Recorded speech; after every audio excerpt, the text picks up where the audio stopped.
खुशी से ही खिलती है माँ, तुम्हारी खुशी से ही खिलती है माँ।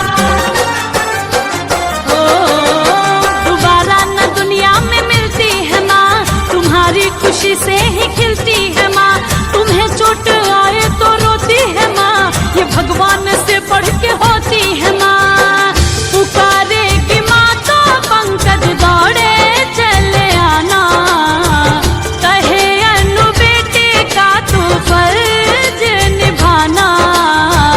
कभी अपनी माँ का तू दिल ना दुखाना। तुझे इस दुनिया में लाई है माँ, तुझे इस दुनिया में लाई है माँ। तू रोया तो दूध पिलाई है माँ, रोया तो दूध पिलाई है माँ। तुझे इस दुनिया में लाई है माँ, तू रोया तो दूध पिलाई है माँ। ये ममता का आंचल ओढ़ाई है माँ, उंगली पकड़ कर चलाई है माँ। वो बचपन के दिन तू अपने भूल न जाना, वो बचपन के दिन तू अपने भूल न जाना।